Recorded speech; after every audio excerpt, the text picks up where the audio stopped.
Good Friday ಇದು ಕ್ರೈಸ್ತರಿಗೆ ಕ್ರಿಸ್ಮಸ್ನಷ್ಟೇ ಪವಿತ್ರವಾದ ದಿನವಾಗಿದ್ರೂ ಈ ದಿನಕ್ಕಾಗಿ ಕ್ರೈಸ್ತರು 48 ದಿನಗಳ ಕಾಲ ಕರಾಳ ದಿನವನ್ನ ಅಂದ್ರೆ ಕಪ್ಪು ದಿನವನ್ನ ಆಚರಿಸುತ್ತಾರೆ.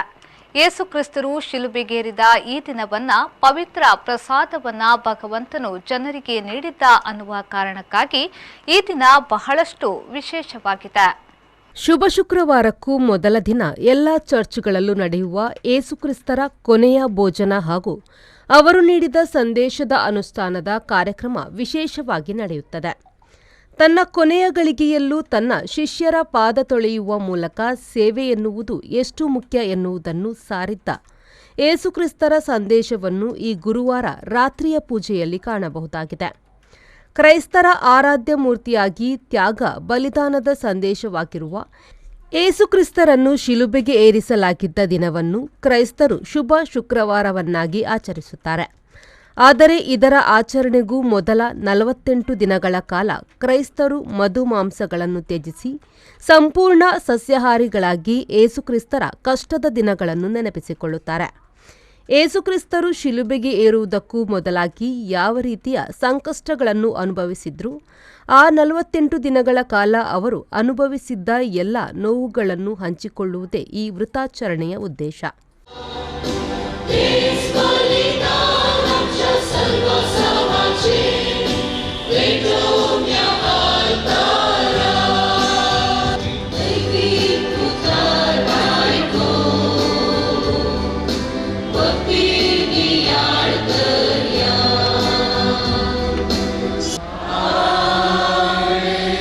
आमच्या सुमिया जेजू ख्रिस्ताची कृपा देवा समोग आणि पवित्रज्ञ सो एकवर तुमचे सोबे आसो.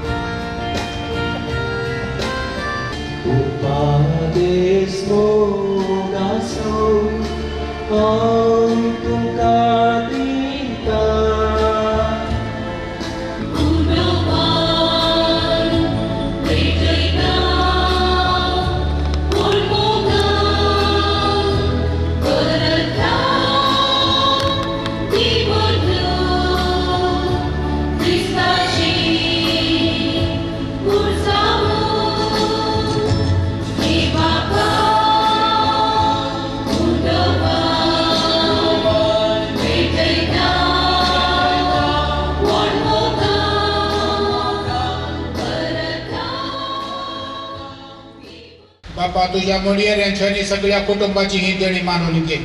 आमच्या सुन्या जेजू ख्रिस्तान आमच्या आपल्या कुडीच्या आणि रक्ताचे बलिदान आपल्या शिसाने त्या भेटवूनच्या तांकां दिले. त्या दिसाच्या उडासाक आमी ते समर्पित आहोत. त्यास जेजू सांगत त्यास जेजू दय पवित्रत्म्याच्या एकपणा सर्पोद्वेदार बाप या येवकरिस्तांत आमचे ते येवसो आमसो आणि तसो एक कोटो या ಸಕ್ರಮೆಂತ ಪರಿಪಾತ್ ದೃಢ ಕರ್ಸೋ.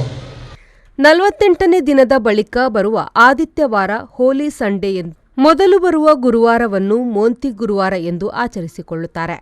ಈ ಗುರುವಾರದ ಆಚರಣೆಯಲ್ಲಿ ಬಹಳಷ್ಟು ವಿಶೇಷವಾಗಿರುವುದು ಎಂದರೆ ಧರ್ಮಪ್ರಾಂತ್ಯದ ಧರ್ಮಗುರುಗಳಾದಿಯಾಗಿ ಧರ್ಮಗುರುಗಳು 12 ಶಿಷ್ಯರ ಪಾದಪೂಜೆಯನ್ನು ಸಲ್ಲಿಸುವುದು. ಗುರುವಾರ ಏಸುಕ್ರಿಸ್ತರು ತಮ್ಮ ಕೊನೆಯ ಉಪಹಾರ ಸೇವಿಸಿದರೆ ಶುಕ್ರವಾರದಂದು ಶಿಲುಬೆಗೆ ಏರಿಸಲ್ಪಡ್ತಾರೆ. ಹಾಗೆಯೇ ಆದಿತ್ಯವಾರದಂದು ಮರುಜನ್ಮ ಪಡೆಯುತ್ತಾರೆ ಎನ್ನುವುದು ಈ ಆಚರಣೆಯ ವಿಶೇಷ.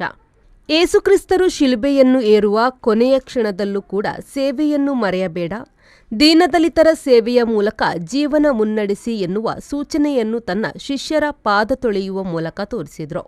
ಮಾತ್ರವಲ್ಲದೆ ಶಿಷ್ಯರಿಗೆ ತಾನು ಮಾಡಿದಂತೆ ನೀವು ಮುಂದುವರಿಸಿಕೊಂಡು ಹೋಗಿರಿ ಎನ್ನುವ ಸೂಚನೆಯನ್ನು ಕೂಡ ನೀಡಿದ್ದರಂತೆ. ಹೀಗಾಗಿ ಗುಡ್ ಫ್ರೈಡೆಗೂ ಮೊದಲ ದಿನ ನಡೆಯುವ ವಿಶೇಷ ಬಲಿಪೂಜೆಯಲ್ಲಿ ಈ ರೀತಿ ಧರ್ಮಗುರುಗಳು ತಮ್ಮ ಶಿಷ್ಯರ ಪಾದಪೂಜೆ ಮಾಡುವ ಮೂಲಕ ಏಸುಕ್ರಿಸ್ತರನ್ನು ನೆನಪಿಸಿಕೊಳ್ಳುತ್ತಾರೆ.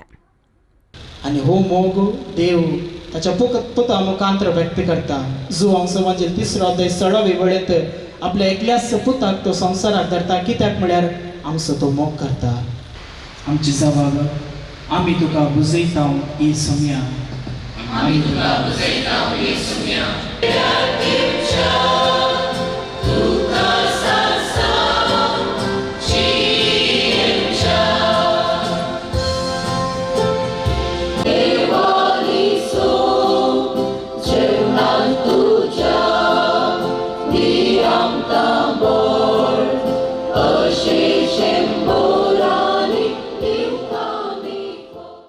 ಮುಂದಿನ 3 ದಿನಗಳು ನಮ್ಮದು ಬಹಳ ಶ್ರೇಷ್ಠವಾದುದು ಹಾಗೂ ಮುಖ್ಯವಾದುದು. ಇಂದು ಕ್ರೈಸ್ತ ಭೋಜನವನ್ನು ಯೇಸು ಸ್ವೀಕರಿಸಿ ಪರಮ ಪ್ರಸಾದದ ಸಂಸ್ಕಾರವನ್ನು ಅವರು ನಮಗೆ ನೀಡಿದರು. ಶಿಷ್ಯರ ಪಾದಗಳನ್ನು ತೊಳೆದು ಅವರು ಸೇವೆಯನ್ನು ಮಾಡುವ ಆ ಧ್ಯೇಯವನ್ನು ನಮಗೆ ತೋರಿಸಿಕೊಟ್ಟರು. ಹಾಗೂ ಯಾಜಕ ಸಂಸ್ಕಾರವನ್ನು ಕೂಡ ನಮಗೆ ನೀಡಿ ಯಾಜಕರು ಧರ್ಮಸಭೆಯನ್ನು ನಡೆಸುವಂತೆ, ಅದಕ್ಕಿಂತ ಮಿಗಿಲಾಗಿ ಸೇವಾ ಕಾರ್ಯಗಳಲ್ಲಿ ತೊಡಗುವಂತೆ ಅವರು ಆದೇಶಿಸಿದರು. ಈ 3 ಪವಿತ್ರ ಗುರುಗಳನ್ನು ನಾವು ಸ್ಮರಿಸುವಾಗ ದೇವರ ಪ್ರೀತಿ ಹಾಗೂ ವಾತ್ಸಲ್ಯವನ್ನು ಯೇಸು ಕ್ರಿಸ್ತರ ಮೂಲಕ ತೋರಿಸಿಕೊಟ್ಟದ್ದು ಈ ಮಹಾದಿನ. ನಾಗೇಶ್ ಕಾವೂರು, ವಿ4 ನ್ಯೂಸ್, ಮಂಗಳೂರು.